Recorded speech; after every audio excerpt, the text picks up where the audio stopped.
everyone. In physics classes, we are doing 4th chapter of class 12, that is moving charges and magnetism.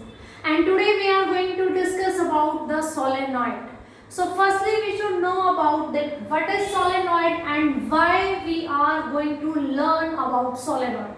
Means what's the positive points, what are the benefits of using the solenoid. Okay. So solenoid is used for generating strong and uniform magnetic field.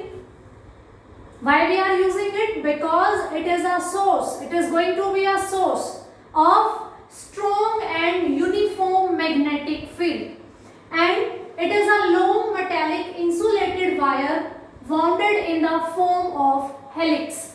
From the diagram you can see that, see this, I have a wire which is wounded in the form of helix and a current is flowing through that wire. Okay. Now in our previous classes we have learned that any current carrying conductor is responsible for magnetic field around that. Means wherever we have a current carrying conductor, near about that conductor we have some magnetic field. Okay. So in previous classes you discussed this topic whenever you have a current carrying coil. Suppose a current is carrying in the anti-clockwise direction. Then using the right hand thumb rule we can give the direction of magnetic field.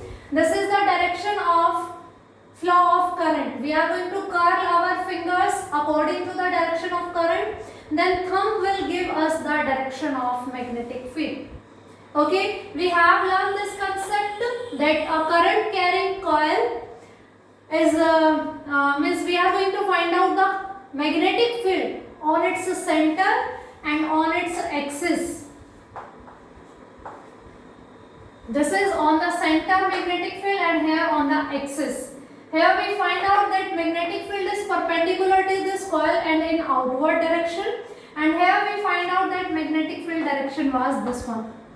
Okay, these topics we have already done in our previous classes. I hope you are revising side by all the previous topics also, because all are interlinked. So whenever we have a circular coil carrying current, we have magnetic field perpendicular to this coil in the outward direction, and when we are finding the magnetic field on its axis, we get magnetic field along its axis of the coil. Okay. So what we are doing here, we are considering that these wounds of the helix, they are the form of circular coils carrying current.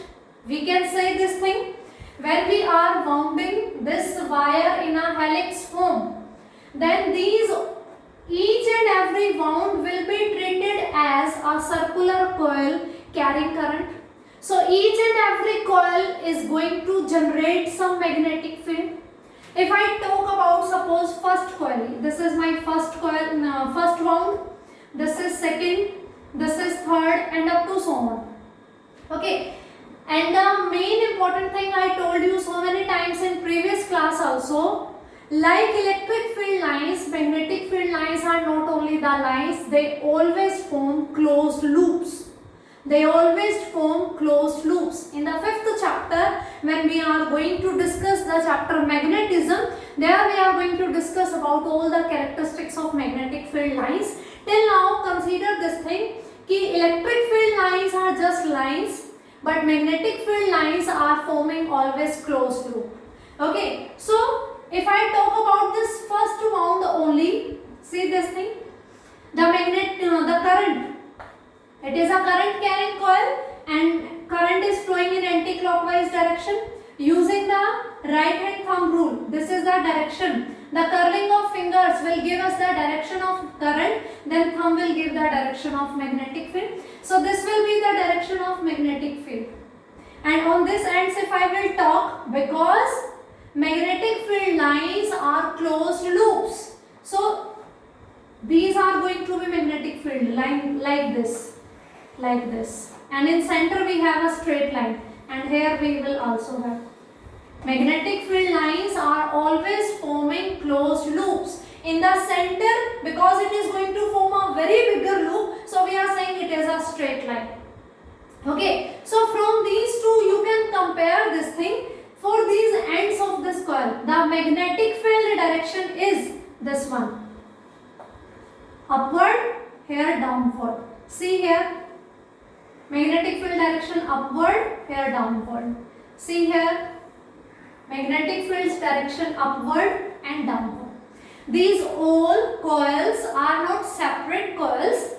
These are these woundeds of the part of the solenoid. A solenoid is a wire whose shape we have changed. A long wire, we are wounding that wire in the form of helix. Okay, so these wounds we can consider that these are circular coils. And circular coil magnetic field already we had discussed in our previous classes using right hand thumb rule. So you can see here this portion, the outside portion of this one, the magnetic field due to this coil is in upward direction and due to this coil is downward direction. All the coils are made up of same wire of same thickness carrying same current I. So the magnetic field produced is also going to be same, but the direction is opposite. So in this portion these two magnetic field are going to cancel each other. We do not get here any magnetic field. Now talk about this position. Due to this coil, the direction of magnetic field is here, this one, and due to this one it is downward. So these two are again opposite. They are going to cancel each other. So comparing these things in downward also, this portion and this portion, we do not get any magnetic field. And the reason is this one. Due to the separate coils, the direction of magnetic field at these points are going to be opposite.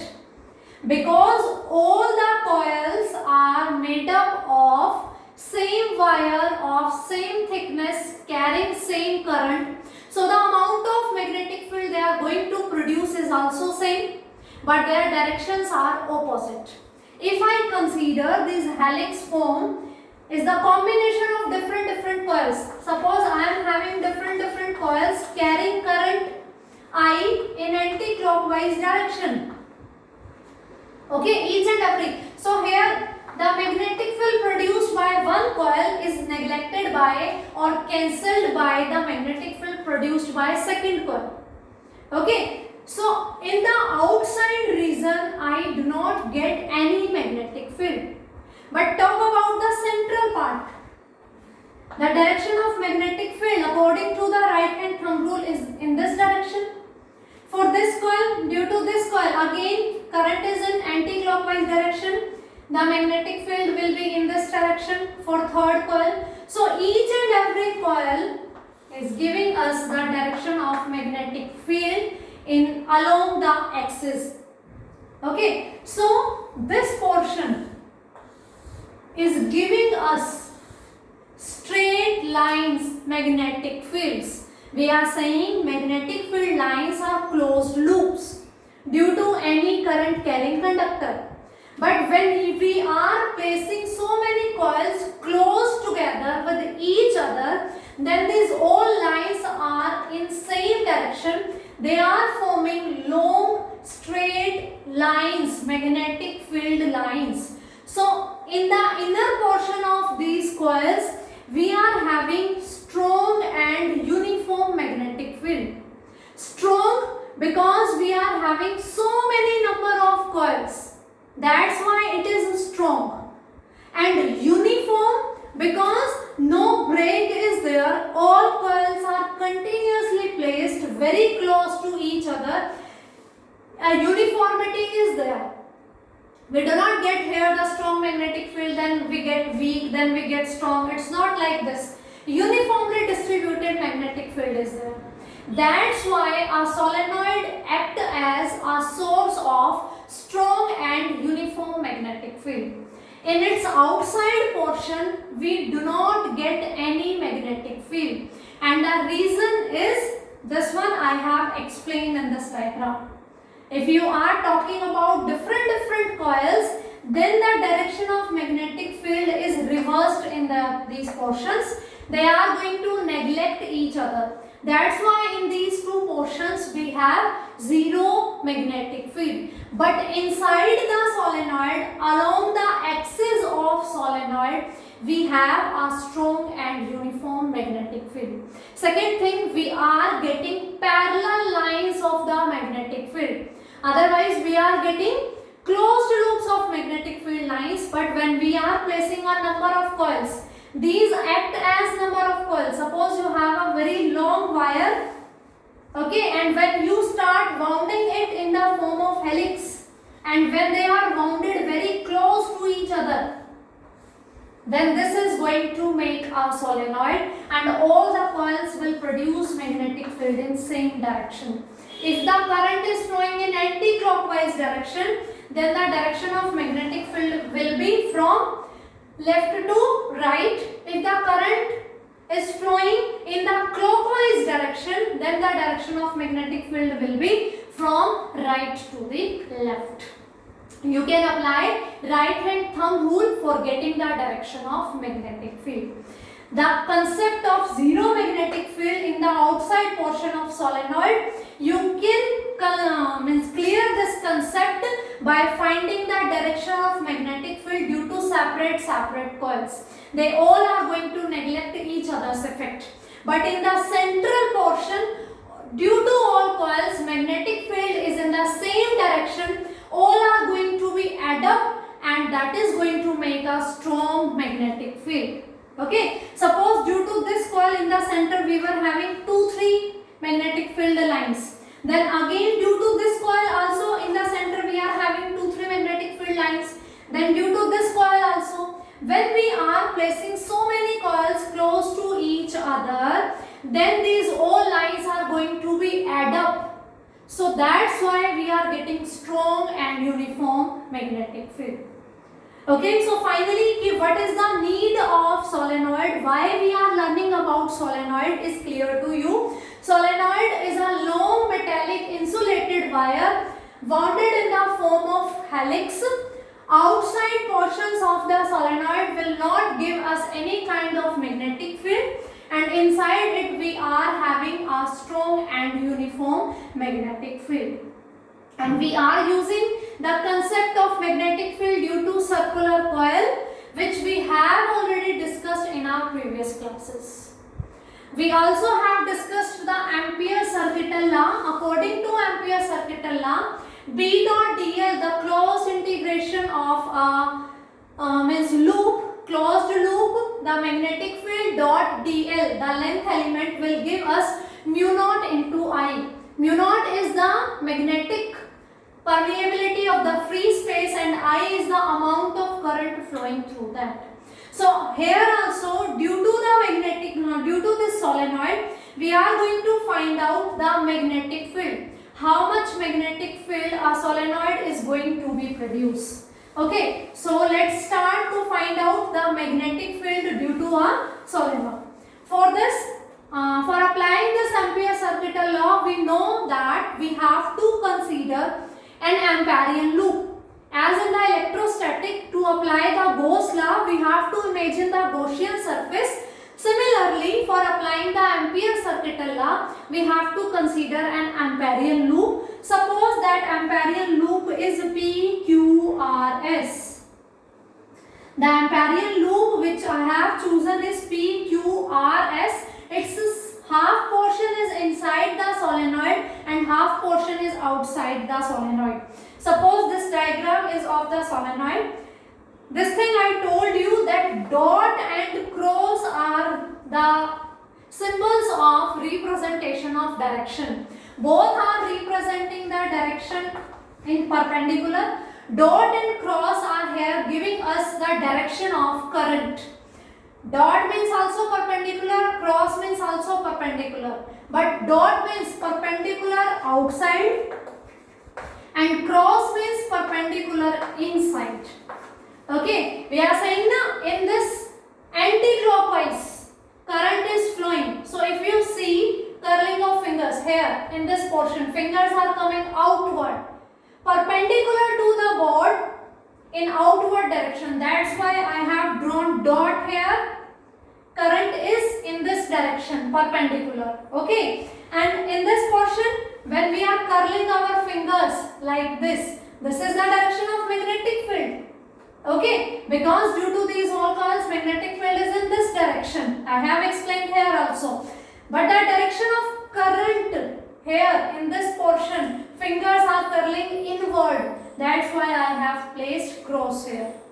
Whether you are drawing dot or cross, they are representing the direction perpendicular to the paper or the board on which we are drawing the diagram. But dot means perpendicular in outside direction and cross means perpendicular in the inside direction. You can see the flow of magnetic, the current. When the solenoid is placed on this board, then the direction of current here outward the board and here inside the board. And the direction of magnetic field is this one. This one. Okay. So, here I have chosen an Amperian loop PQRS. So, we are going to apply the Ampere circuital law. For this, I will going to write B dot dl will be equals to B dot dl P to Q. We are going to apply all the 4 marks. Q to R B dot dl plus R to S B dot dl plus S to P B dot dl. Due to this Amperian loop, we are going to find out the magnetic field. So it will be the sum of P, Q, QR, RS and SP. We are going to apply this. This total will given by the sum of all these. Okay. Now see this one QR and SP. The direction of element is this one. The element you are choosing in this one, this direction is this. And the direction of magnetic field is this one. If we talk about the right hand side, B dot dl. If you open this dot product, it will be B dl cos theta, where the theta is the angle between the direction of magnetic field and the element on which you are applying the Ampere law, sorry. So that will be the angle. Here you can see in the QR and in the SP. The direction of magnetic field is this and the direction of element you are chosen is in perpendicular direction. So for RQ and this SP, the theta is equals to 90 degree and cos 90 is 0. So these two integrations are going to be 0 because B dot dl, B dl cos 90 and cos 90 is 0 degree. You are choosing this as Amperian loop. The direction of the magnetic field and these arms are going to be perpendicular to each other. And cos 90 is 0 degree. Now talk about this SR. This SR is the arm of the Amperian loop which is outside the solenoid.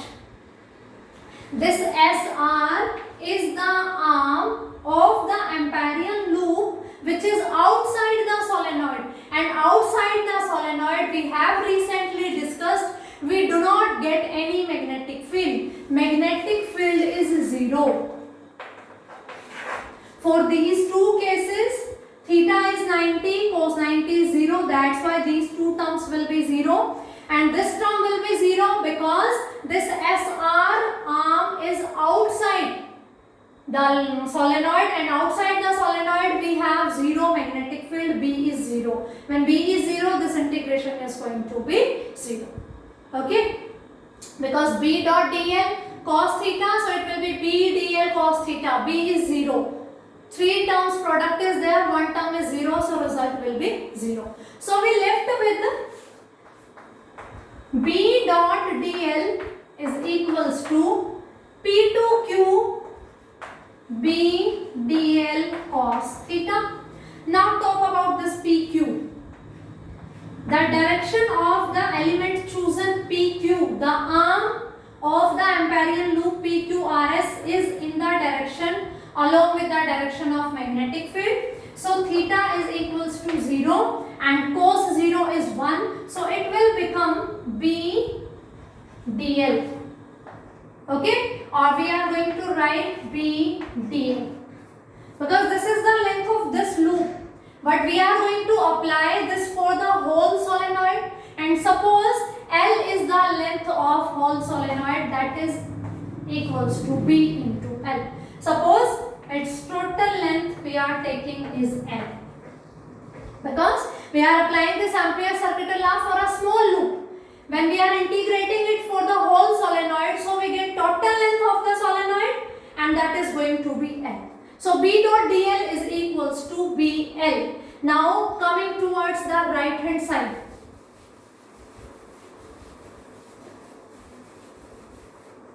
When we are talking about the right hand side, because we are having air inside the solenoid, so it will become mu naught I.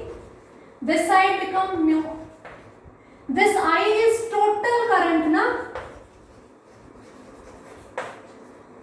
Here we are having number of turns. That is the main role of the solenoid, because we are having so many number of turns. Total current we have to write down. So how we will write? It will be N into I. BL is equals to mu naught N into I, where N is the total number of turns. So you can say B is equals to mu naught Ni upon L. L is the total length of the solenoid. N is the total number of turns in the solenoid. So total number of turns per unit length, I can replace it by small n. So B is equals to mu naught Ni, where N is equals to number of turns per unit length. So many number of turns. We are wounding the wire in the form of helix. The number of turns, if we are taking more, the strong, the more magnetic field we are going to generate. Okay, if number of turns per unit length are small, then a weak magnetic field is going to be generated. If we are having a large number of turns, then we are having a strong magnetic field. So you can see B is equals to mu naught Ni. It depends on the current. It depends on the number of turns per unit length, but it does not depend on the size of solenoid. It does not depend on the length, that how much long it is. It depends on the number of turns per unit length. It does not depend on the dimensions of solenoid, that how long the solenoid is, but it depends on the number of turns per unit length in a solenoid. So if you are having a solenoid like this and you are having a solenoid like this, if you see from the overview, the length of the solenoid is same.